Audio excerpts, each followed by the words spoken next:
La vida es una ventana geopolítica en la que tienes la oportunidad de diseñar una serie de arquitectura para lo que es tu futuro. En Ventana Geopolítica nosotros te vamos a llevar los más recientes acontecimientos del ámbito de las relaciones internacionales, la seguridad y defensa, pero sobre todo los ámbitos de los actores del poder nacional, como elementos esenciales del aparato Estado. Contamos con tu apoyo. Síguenos.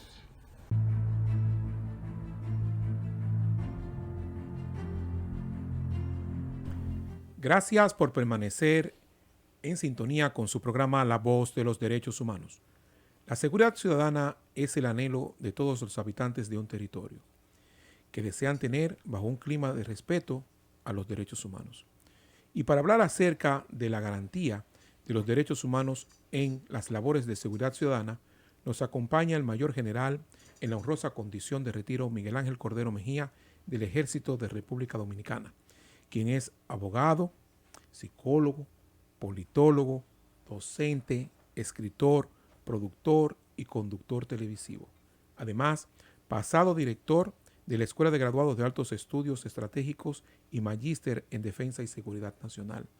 Y profesor mío, que es una honra el haberlo tenido como mi profesor dentro del aula en la maestría en Defensa y Seguridad. Bienvenido y buenos días, comandante. Buenos días, Marte, Cristina, Manuel. Para mí es un placer estar de nuevo aquí con ustedes en este programa que es tan escuchado porque comprende todo lo que se llama la geografía nacional. En los rincones más recónditos de nuestro país es donde más se escucha precisamente. Por eso somos la que más se escucha, la que más lejos llega, la redemisora cultural, la voz de las Fuerzas Armadas. Y ahora llegamos no solamente a través de las ondas hercianas por la radio, sino también estamos en tiempo real en streaming, comandante, para todo el resto del mundo que está también en sintonía con nosotros a través de Dominican Internet Group. Comandante, hablamos de seguridad, hablamos de defensa y hoy tenemos un tema tan especial que es la garantía de los derechos humanos en las labores de seguridad ciudadana. Un tema que nosotros los dominicanos nos encanta escuchar, hablar, porque nos compete a todos como parte de esta sociedad sentirnos que realmente estamos seguros, sentirnos que realmente el Estado está garantizando ese anhelo de todos los seres humanos de sentirse tranquilos en seguridad. Pero no puedo pasar al tema principal sin que antes usted nos defina qué es la seguridad. Fíjate, Marte, es difícil definir un concepto tan polisémico como lo que es la seguridad.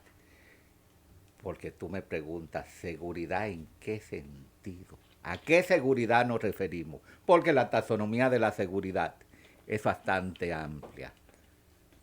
Y no se puede esgrimir un concepto completamente acogedor para lo que es algo tan amplio, con tantas dimensiones, porque la seguridad es un concepto multidimensional.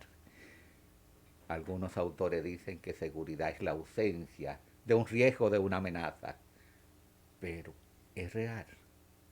¿Es esto plausible en el día a día del ser humano? Entonces, yo como analista, como estudioso de lo que es la seguridad como concepto polisémico, digo, es un mito. La seguridad es un mito que el ser humano busca acercarse a ella a través de un proceso en el diario vivir, pero con el apoyo del Estado. Algo que tú dijiste desde un principio. Es el Estado el responsable de garantizar lo que es el estado de seguridad que deben vivir sus ciudadanos en un ambiente geográfico determinado.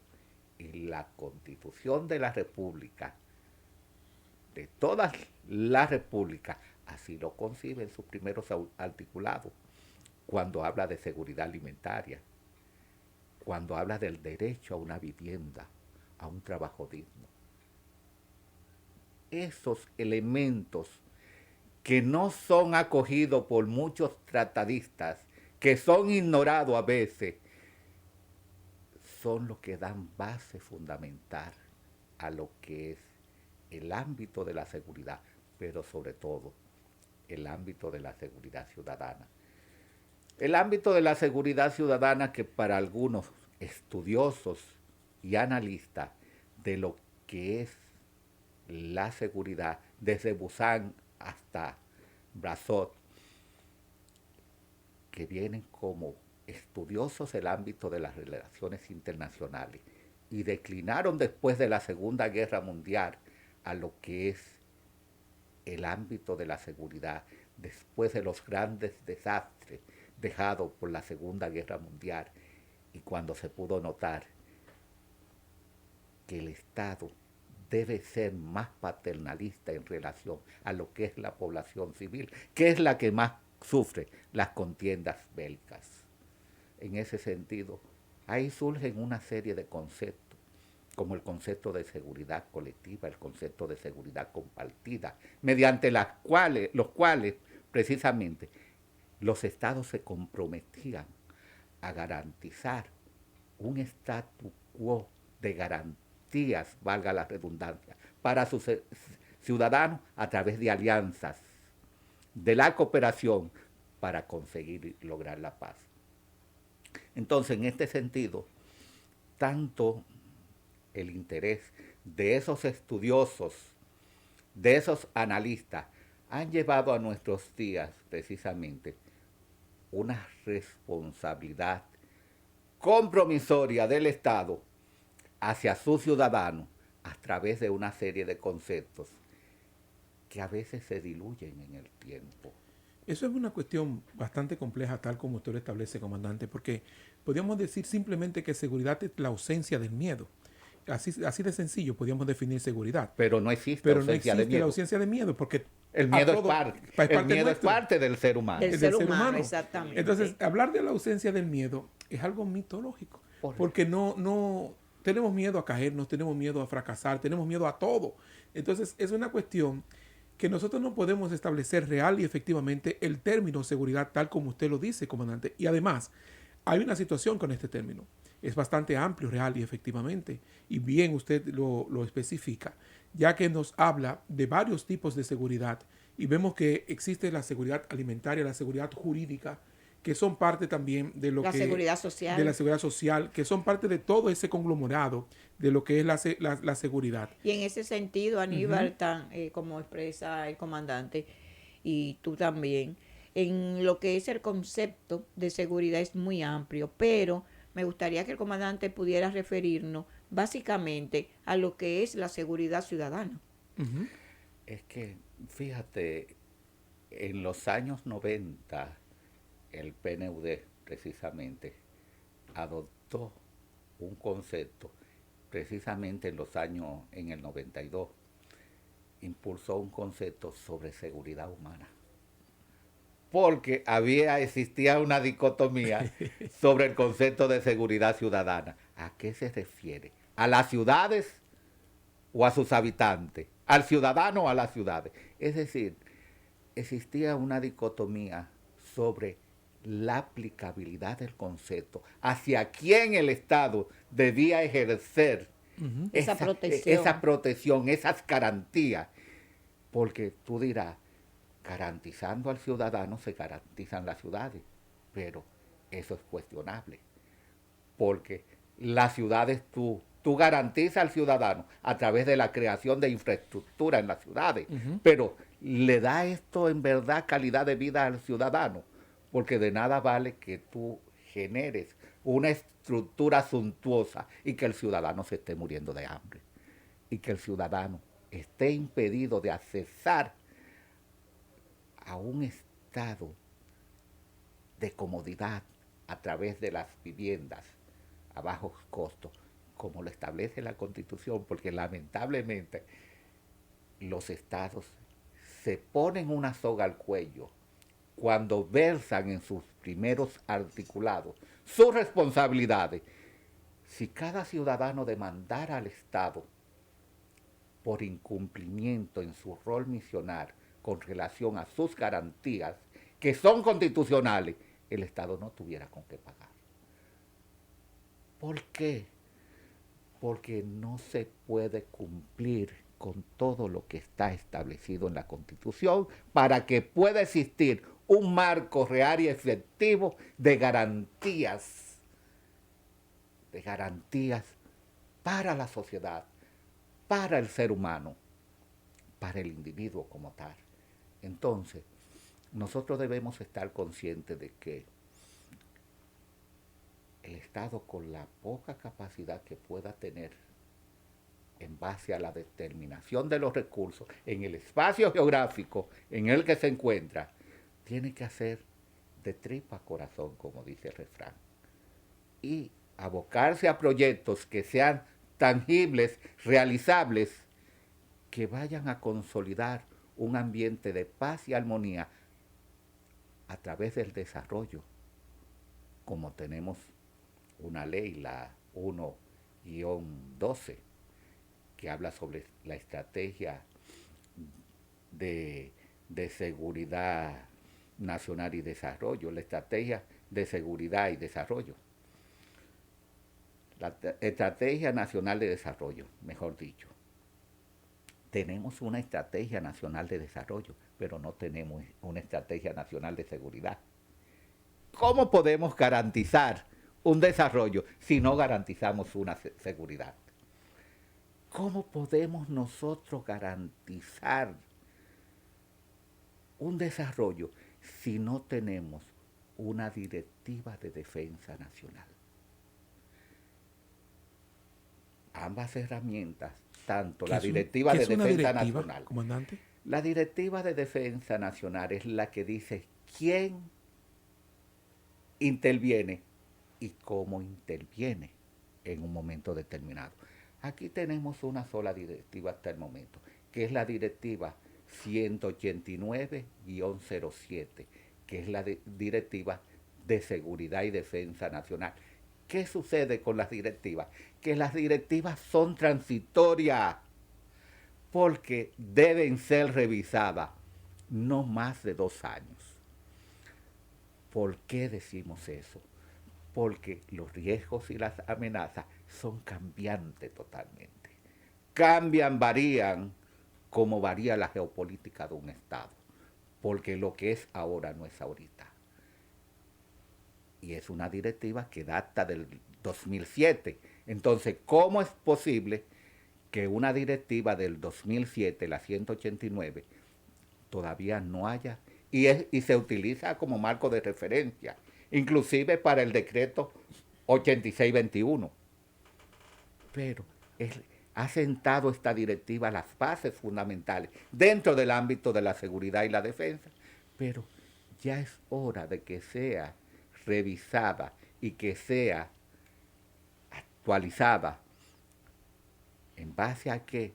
A un estudio, un análisis de nuestros estamentos superiores a través de lo que es precisamente el Consejo de Seguridad y Defensa Nacional, para evacuar ciertos instrumentos regulatorios que tengan que ver y den al traste con lo que es la seguridad ciudadana, que es el tema o uno de los temas que nos ocupa y que tanto preocupa a lo que es la sociedad y al pueblo dominicano. Entonces, en ese sentido, tenemos que estar contestes que los instrumentos regulatorios, como las leyes, los decretos, las directivas, son vitales, son fundamentales para dar cuerpo a esa ley de leyes que es la Constitución y ofertar las garantías que ella demanda, que ella suscribe en sus diferentes articulados, que den una tendencia a garantizar una convivencia pacífica, una convivencia de paz, de armonía, algo que es difícil en nuestros días. Cuando visto todo ese andamiaje jurídico que tiene la seguridad ciudadana en la República Dominicana, desde la directiva hasta la ley, y nos gustaría saber qué importancia tiene la seguridad ciudadana en nuestro país. La seguridad ciudadana en nuestro país tiene una importancia fundamental. Fíjate, hemos escuchado algunas personas que dicen que la seguridad es una percepción, es como tú percibas. Es cierto, es como tú lo percibas. Porque si tú vives en el Naco, tú vives en Piantini, tú la vas a percibir de una forma diferente a que si vive en Capotillo, que vive en el 30 de Mayo, que vive en el Simón Bolívar. La vas a percibir de una forma. O si vive en Dajabón, si vive en Capotillo o Montecristi, la vas a percibir. ¿Por qué decimos esto? Porque los riesgos y las amenazas son diferentes. Entonces, la seguridad como objeto de percepción es muy subjetiva. La subjetividad de la seguridad entraña a quien la vea y cómo la vea, fundamentado en un espacio o un contexto geográfico determinado.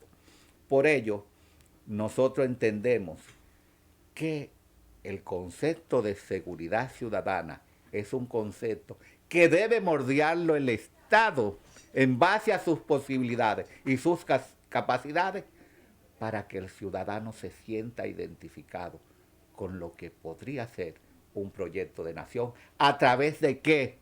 De políticas públicas que tengan una tendencia a mejorar la calidad de vida del ciudadano. Claro que sí, comandante Cordero Mejía. Siempre un placer escucharle y aprender de usted de los conceptos tan llanos y tan directos que usted siempre hace alusión. En ese sentido, nosotros como programa de la Escuela de Grado de Derechos Humanos, abocamos a este tema siempre. Y precisamente el tema que hoy nos compete, seguridad ciudadana, siempre tiene mucha relación con los derechos humanos socialmente. Siempre la gente cuando les hablamos de seguridad ciudadana, que lo abordan quizás en los temas de la Policía Nacional, la reforma que tiene el Estado Dominicano, siempre sale a relucir el tema de derechos humanos.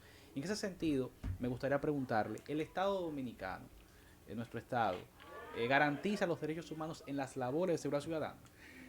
Fíjate, es la gran preocupación, es la gran preocupación del Estado a través del gobierno, no solo en República Dominicana, sino en todos los sistemas democráticos.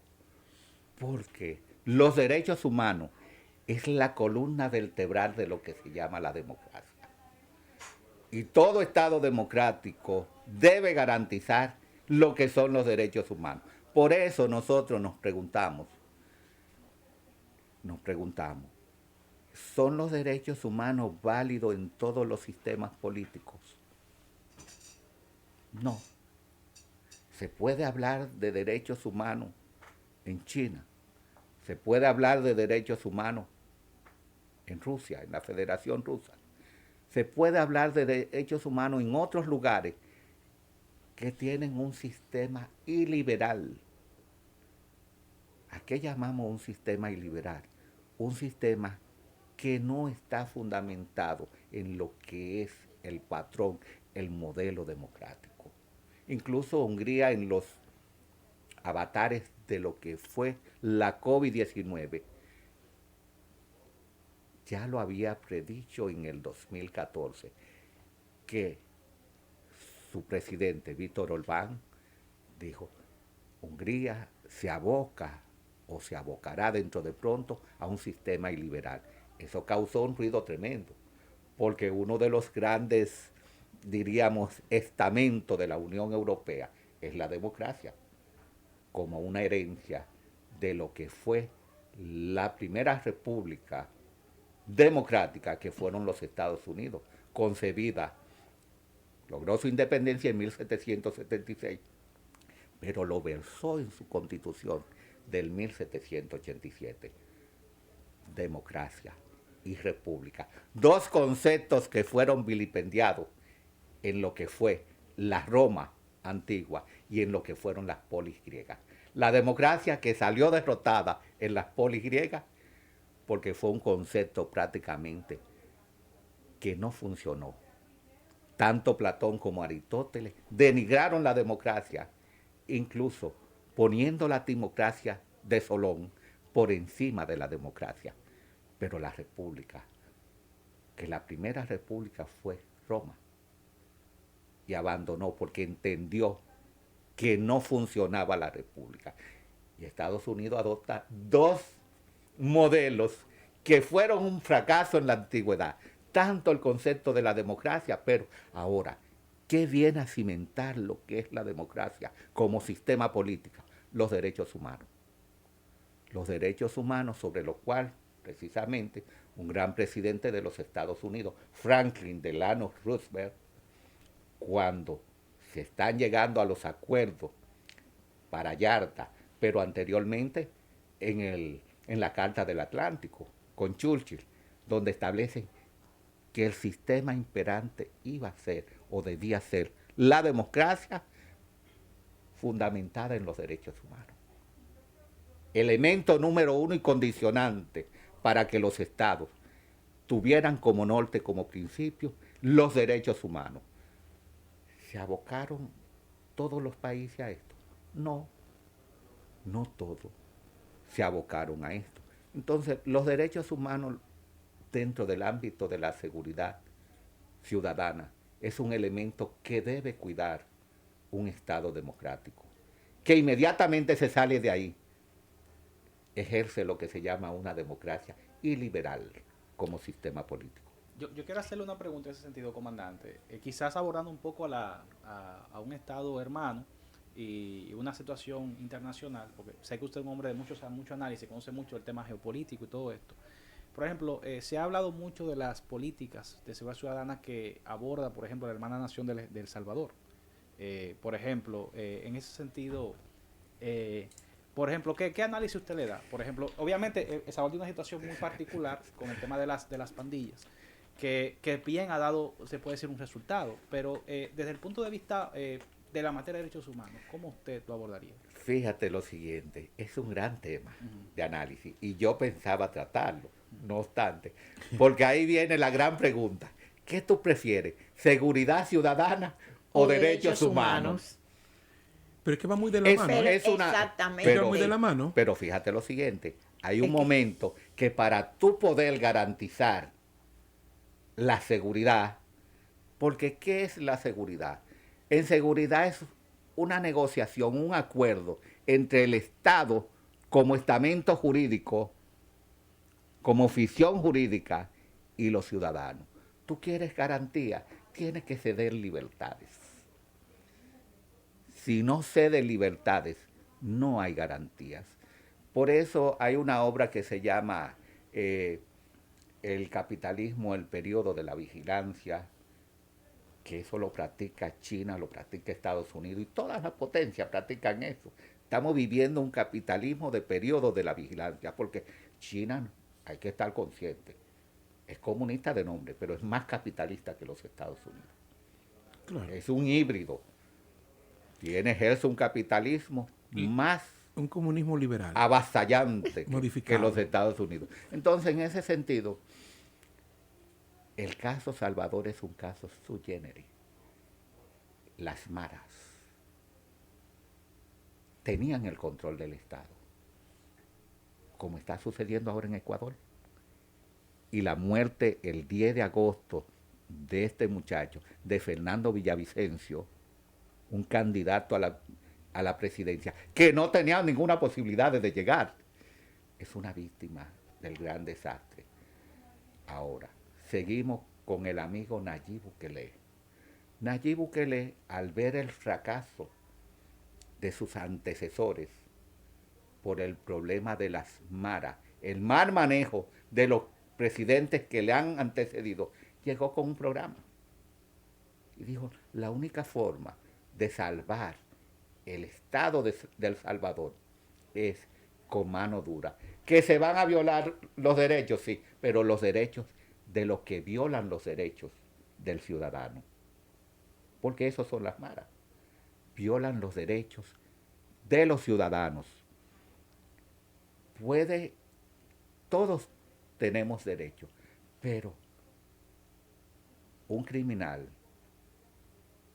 que se le importa la vida del otro tiene sus garantías Sí, el debido proceso. Tiene su la garantía, defensa. Exacto. su debido proceso. No se le pueden negar sus garantías constitucionales. Claro, el respeto a la vida. Todo eso. Ujú. Pero hay que hacer un antes y un después. Para tú poner orden en tu casa, tiene a veces que caer en los excesos. No justifico a Nayib Bukele con esta actitud, pero entiendo que está haciendo lo que nadie había hecho. Se está tirando, se ha tirado el mundo en contra, se ha tirado medio Salvador en contra, porque había un verdadero laissez-faire en ese sentido. Y como El Salvador, América Latina, está cundido de violencia ahora mismo, donde la seguridad ciudadana es una panacea, y eso va a dar lugar a que surjan otros Nayib Bukele. El estado de violencia que están viviendo los estados ahora mismo está condicionando lo que se llaman los sistemas políticos hacia un sistema iliberal, una democracia iliberal. ¿Por qué? Porque los riesgos y las amenazas están por encima ahora mismo del Estado. Están desconociendo al Estado, y el Estado como ficción jurídica no debe desaparecer, como dijo este muchacho Nicolás Maquiavelo en su obra El Príncipe, escrita a partir del 1513 y que se puso de conocimiento después de su muerte en 1527 y salió en 1531. La inseguridad. La inseguridad en toda sociedad detiene lo que es el desarrollo nacional. Y me gustaría que usted ampliara esta parte, comandante, viéndola desde la óptica de cómo la seguridad ciudadana impacta el desarrollo nacional. Fíjate, cuando yo estoy en el aula, me transformo. Sí. Y lo primero que yo le digo a mis estudiantes es: seguridad más defensa es igual a desarrollo. Esa es la formulita que sale en el examen. Yo me lo sé. Seguridad más defensa es igual a desarrollo. Si no hay una buena seguridad y no existe una buena defensa nacional, no existe desarrollo. Y por eso, precisamente, en el introito me refería a la ley 1-12 del 2012 sobre la Estrategia Nacional de Desarrollo. ¿Cómo podemos tener una estrategia nacional de desarrollo si no está avalada por otros instrumentos como una estrategia nacional de seguridad? ¿Cómo podemos tener una estrategia nacional de desarrollo si no tenemos directivas de defensa nacional? Ambas, tanto la Estrategia Nacional de Desarrollo como la Directiva de Defensa Nacional, son herramientas, son instrumentos que tiene que parir el Estado ahora a través del Consejo de Seguridad y Defensa Nacional. Que lo vamos a ver más adelante. Exacto, porque es que... Y me voy a reservar, te iba a decir algo, pero como ya me anunciaste Sí.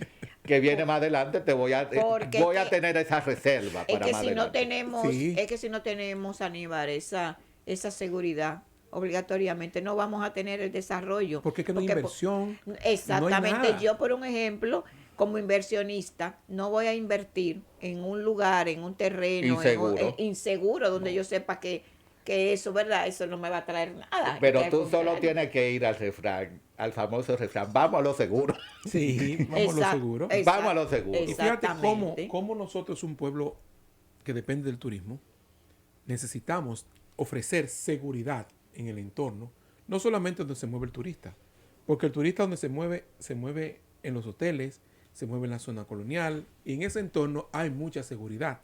Ahora, ¿cómo el turista percibe el país donde yo voy a visitar? Porque ve las noticias antes de embarcarse, antes de venir a un destino, cómo ese país está, si está alborotado, como decimos en República Dominicana, si tiene un alto índice de violencia, alto índice de delincuencia, y así mismo es el inversionista. Si voy a invertir mi dinero para la construcción de una Claro, fábrica, de hace un un hotel, estudio de mercado tengo que saber primero, Aníbal. si ese país me ofrece la seguridad jurídica primero para yo poder garantizar mi inversión y si esa inversión también voy a poder ponerla en funcionamiento porque existe la seguridad a nivel de la población, la seguridad humana o ciudadana, como se le llama. Pero tú solo tienes que ver algo.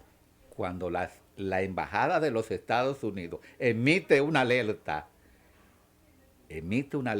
a sus ciudadanos radicados en cualquier país del mundo, ¿qué está haciendo? Le está haciendo no un llamado a ese estado, le está haciendo un llamado a los demás estados para que se cuiden de viajar a ese país. En el caso de la República Dominicana hemos sido víctimas de eso, de Sí, en que varias ocasiones. han tirado alerta precisamente con relación a la seguridad. Ahora, ¿de qué se debe cuidar el Estado dominicano a través de su gobierno? De evitar esas alertas mediante que las garantías que se ofrezcan a través de seguridad, de la seguridad ciudadana. ¿Y cómo se ofrecen esas garantías? A través de planes, a través de estrategias, a través de políticas públicas que tengan una tendencia a generar una dinámica en la cual, en primer lugar, el ciudadano se sienta tranquilo, se sienta en armonía con el medio en el que pulula. Porque tú dijiste hace un momento, el turismo, en los lugares donde está turismo, hay buena seguridad. Eso se está cuestionando ahora mismo, en el caso de República Dominicana. Se está cuestionando ahora mismo. Eso requiere de una revisión rápidamente a través de ese órgano, ese cuerpo especializado que se debe encargar de lo que es la seguridad en los puntos turísticos. Eso hay que revisarlo. ¿Qué está sucediendo?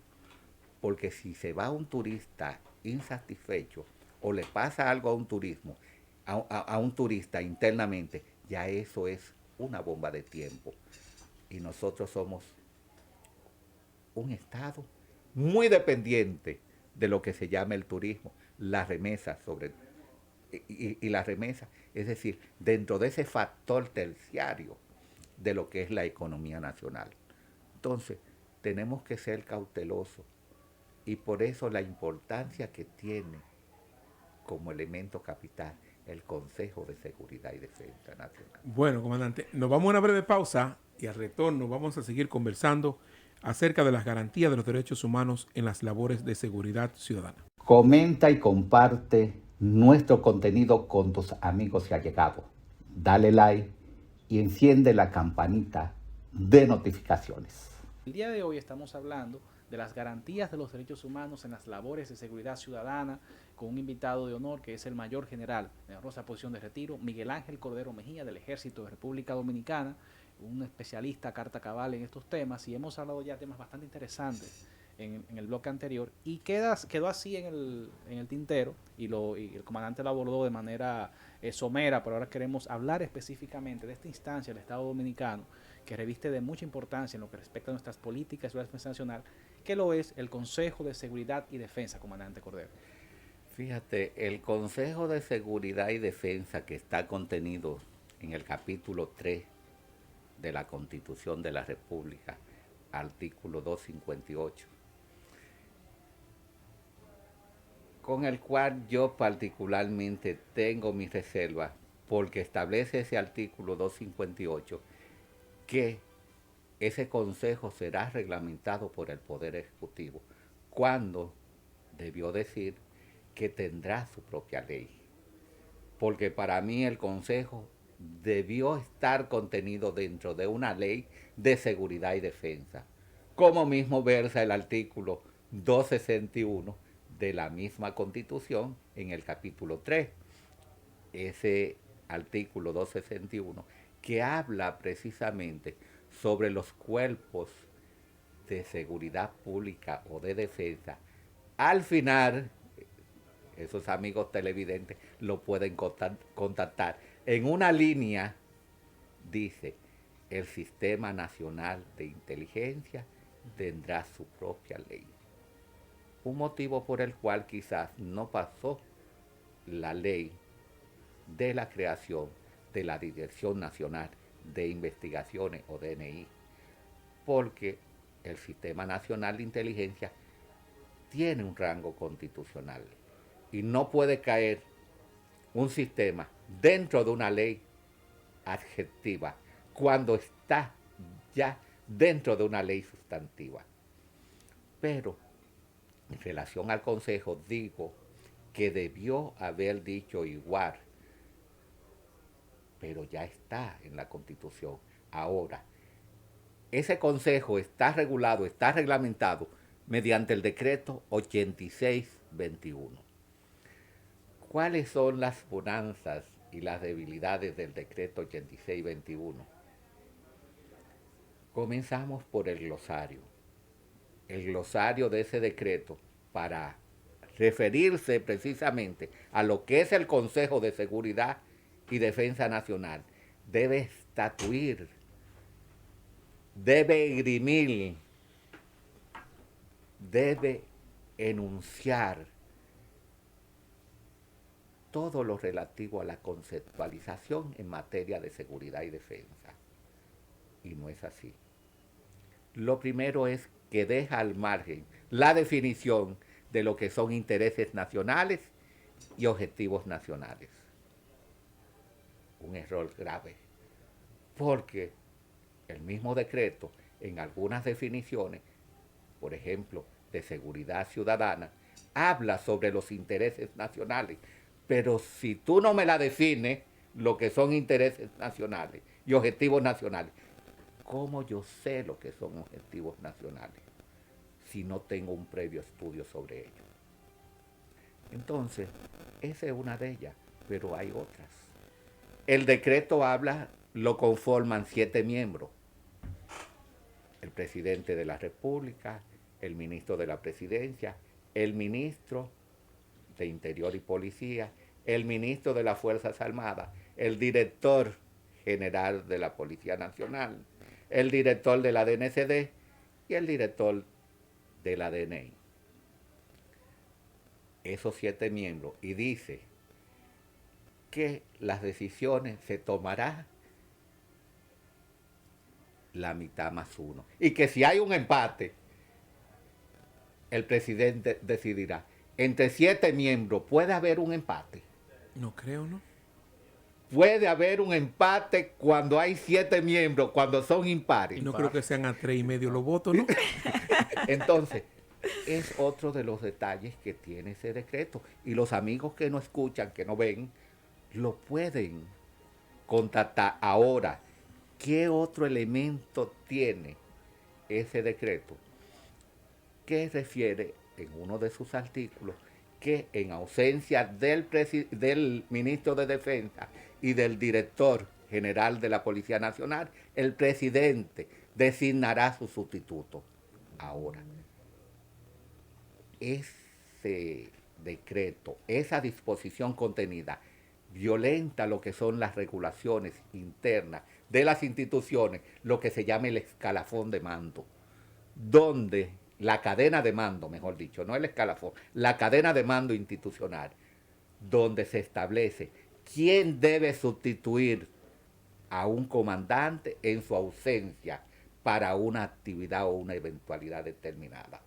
Es decir, puede designar, el presidente lo deja ahí entredicho, puede designar, si al presidente le da la gana, puede designar un teniente por el ministro de las Fuerzas Armadas y un sargento por el director de la policía. Podría ser, porque él tiene la potestad para hacerlo. Es el comandante en jefe. Constitucionalmente sí. Él es el comandante en jefe, pero ese decreto, porque es un decreto, ese decreto no chocará con la legislación interna de las instituciones en cuanto a quién debe sucederle en caso de ausencia por una razón determinada. Esos son los elementos que hay que visualizar, pero hay otros elementos que podríamos ver sobre la creación de lo que son políticas públicas, de lo que son estrategias, porque establece también, me parece que en el artículo 10, que ese consejo podrá sesionar con 3 de sus miembros y tomar decisiones válidas. Es decir, se puede juntar el presidente de la República, el ministro de la Presidencia y el ministro de Interior y Policía. Ya ese consejo está validado con 3 miembros. Ahora, conocen esos 3 miembros los aspectos inherentes a lo que es la seguridad y la defensa nacional para tomar decisiones que sean atinadas a lo que es la planificación, a la consecución de estrategias y políticas en esos ámbitos. No puedo decir que sí, lamentablemente. Es decir, que son de las cosas que hay que revisar dentro del decreto con el mayor respeto posible para que sean rediseñadas, porque en verdad no se va a tener una funcionalidad adecuada para una concesión, un concepto tan amplio como lo que se quiere. Comandante, brevemente, ¿están facultados los miembros de las Fuerzas Armadas para participar en actividades de seguridad ciudadana? Claro. El artículo 261 de la Constitución de la República, dentro del capítulo 3, sobre lo que son los cuerpos de seguridad pública o de defensa, que van a ser creados por el presidente previa solicitud al Congreso Nacional, le permite precisamente, son cuerpos especializados. Y nosotros tenemos ahí el CESME y una serie de cuerpos, el CIUTRAN. Esos son cuerpos especializados de seguridad pública que tienen funciones policivas. Comandante, el tiempo en la radio es sumamente corto. No puedo despedirlo sin que antes nuestros escuchas, nuestros televidentes también, puedan apreciar de usted una reflexión final. Bueno, la vida en sí es una reflexión. Cada paso que damos en nuestra vida es para reflexionar y pensar no dónde estoy hoy, sino dónde estaré mañana. Y precisamente la seguridad es un elemento fundamental que debe garantizar el Estado dentro de un contexto de lo que son los derechos humanos para nosotros tener la paz, la tranquilidad, la armonía, de visualizar un nuevo día y de llegar donde pretendemos llegar, pero claro, con el apoyo, con el concurso de nuestras autoridades que bajo un manto de luz puedan vender esperanza a un pueblo que está tan carente de ese don tan preciado para manejar su libertad, su idoneidad, pero sobre todo su seguridad. Suscríbete en nuestro canal de YouTube y síguenos a través de las redes sociales.